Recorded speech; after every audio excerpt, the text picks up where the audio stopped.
Hi guys, welcome back to my channel. तो आज मैं आपको परफेक्ट फिटिंग आए ऐसी पैंट की कटिंग बताऊंगी, जिसमें हम बैक साइड में इलास्टिक रखेंगे और फ्रंट साइड में जिप के साथ हम बेल्ट अटैच करेंगे।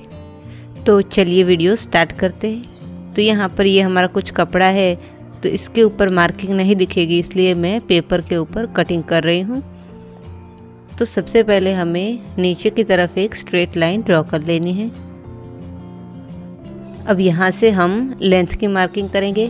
तो लेंथ है हमारी 37 इंच। तो 37 इंच को नीचे हम रखेंगे और ऊपर 1 इंच हम बेल्ट के लिए निकाल देंगे। तो 1 इंच निकालते हुए हमें इस तरह से मार्क कर देना है और फिर यहाँ पर भी एक स्ट्रेट लाइन ड्रॉ कर देनी है। अब यहाँ पर मैं आपको कोई भी साइज़ के लिए आसन का मेजरमेंट कैसे लेना है वो बताती हूँ। तो हिप है हमारा 39 इंच, तो उसे 3 से डिवाइड कर देना है, तो आ जाएगा 13 इंच और उसमें से हम 1.5 इंच माइनस कर देंगे, तो आ जाएगा 11.5 इंच। तो हमें ऊपर 1 इंच छोड़ते हुए 11.5 इंच पर निशान लगा देना है।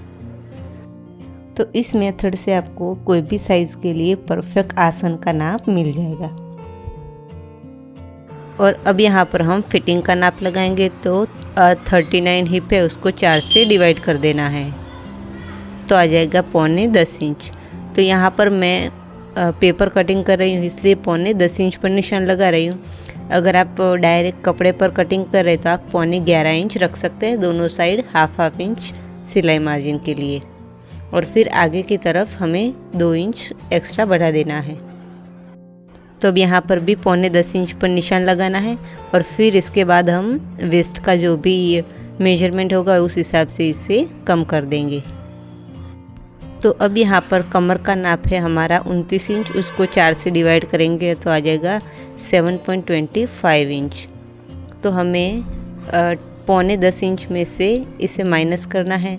तो इस वाली साइड हम 1 इंच पर निशान लगाएंगे और दूसरी साइड हम हाफ इंच पर एक निशान लगा देंगे। अब यहाँ पर इसे सेंटर से मेजर करेंगे तो ये आ रहा है हमारा 8.25 इंच। तो 1 इंच का हम सेंटर में डाट लेंगे। तो इस तरह से हमें फ्रंट पार्ट में ऊपर की कमर रखनी है 8.25 इंच और सेंटर में हम 1 इंच का डाट बनाएंगे। तो इस तरह से इसे आसन से ऊपर वाले साइड तक क्रॉस में जॉइंट कर देना है। अब यहाँ पर हिप वाली साइड भी हमें इस तरह से कर्व शेप ड्रॉ कर देना है। और यहाँ पर अगर आप डायरेक्ट कपड़े पर कटिंग कर रहे हैं तो आपको इसे रखना है 9.25 इंच।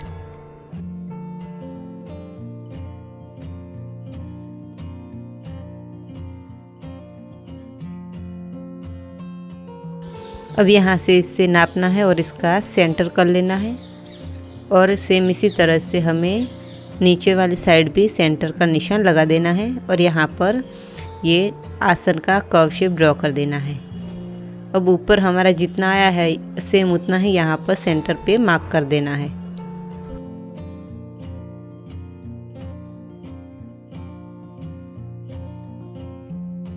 अब यहाँ पर मोहरी मुझे रखनी है 18 इंच, तो उसका हमें हाफ कर देना है, तो आ जाएगा 9 इंच और 9 इंच का भी हमें हाफ करके यहाँ पर निशान लगा देना है। अब यहाँ पर नीचे ये हमारी मोहरी थोड़ी चौड़ी है, इसलिए यहाँ इस साइड में इस स्ट्रेट स्केल की मदद से ड्रॉ कर रही हूँ। अगर आपकी मोहरी नीचे 12 इंच जितनी है तो आप कर्व शेप यहाँ पर ड्रॉ कर सकते हैं। सेम यहाँ पर इस साइड भी मैं स्ट्रेट पट्टी से ड्रॉ करूँगी और ऊपर की साइड थोड़ा सा कर्व शेप दे दूँगी।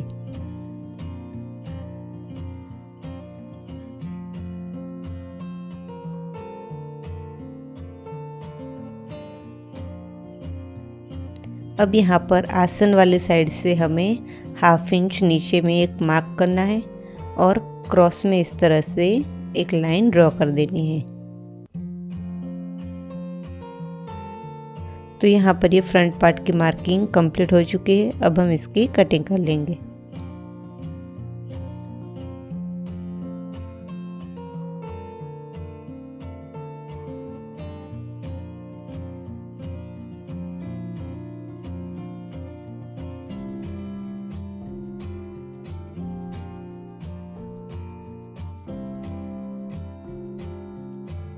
तो अब यहाँ पर बैक पार्ट के लिए भी मैंने नीचे पेपर बिछा दिया है।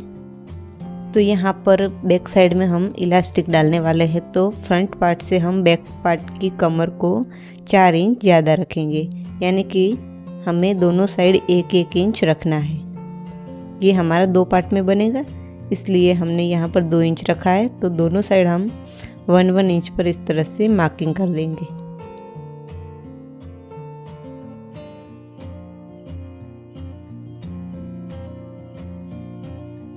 तो पहले हम हिप वाली साइड से इसे कुछ इस तरह से कर्व शेप में मिला देंगे।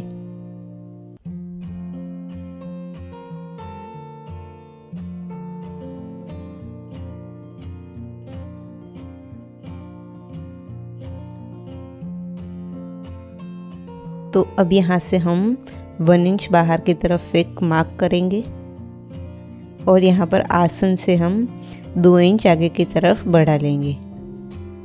अब यहाँ पर मैं ये 1/2 इंच नीचे जा रही हूँ, जो आपको नहीं जाना है। जो हमने फ्रंट पार्ट का आसन ड्रॉ किया है, सेम उसी लाइन में आपको इसे ड्रॉ करना है।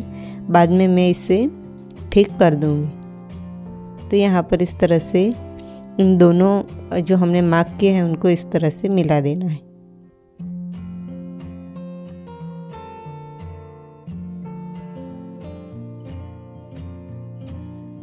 अब यहाँ पर आसन वाली साइड से हम 1.5 इंच ऊपर की तरफ एक निशान लगा देंगे। अब यहाँ पर सामने वाली साइड हमें एज इट इज़ मार्क करना है और इस तरह से क्रॉस में इसे जॉइंट कर देना है। अब यहाँ से आगे की तरफ मैं 2 इंच पर निशान लगा दूंगी। 2 इंच हमें इसे आगे बढ़ाना है।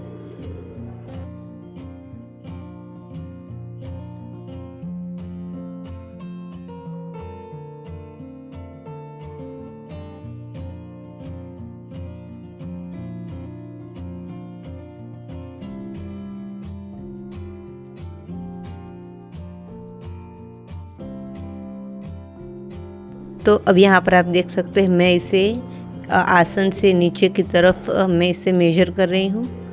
तो ये कुछ इस तरह से आ रहा है। 1/2 इंच हमारा ऊपर ही आया, इसलिए मैंने कहा था कि आपको 1/2 इंच नीचे नहीं जाना है। तो यहाँ पर हम एक निशान लगा के इसे आसन को फिर से ड्रॉ कर लेंगे।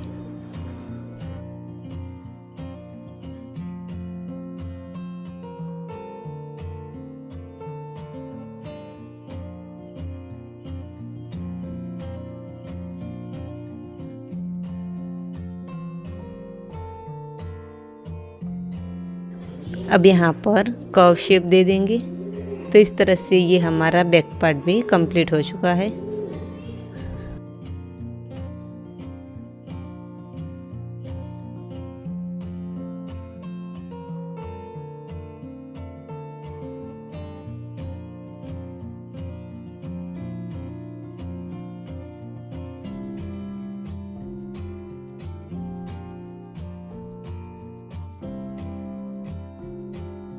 तो अब यहाँ पर फ्रंट पार्ट और बैक पार्ट की एकदम परफेक्ट कटिंग हो चुकी है। अब यहाँ पर कपड़े को डबल फोल्ड करके मैंने जो फ्रंट पार्ट कट किया है उसे कुछ इस तरह से रख दिया है। अब नीचे हमें मोहरी फोल्डिंग के लिए जितना 2 इंच मैंने रखा है और साइड से हमें 1/2 इंच मार्जिन देते हुए इसे कट कर लेना है। तो ये वीडियो लंबी ना हो जाए इसलिए मैंने यहाँ पर सिर्फ कटिंग सिखाया है। पैंट की परफेक्ट स्टिचिंग मैं आपको नेक्स्ट वीडियो में दूंगी।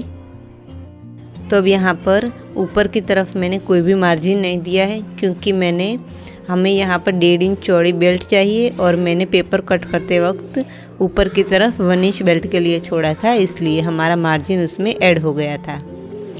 तो अगर आपको ये वीडियो हेल्पफुल लगी हो तो इस वीडियो को लाइक एंड शेयर करें और मेरे चैनल को सब्सक्राइब करें।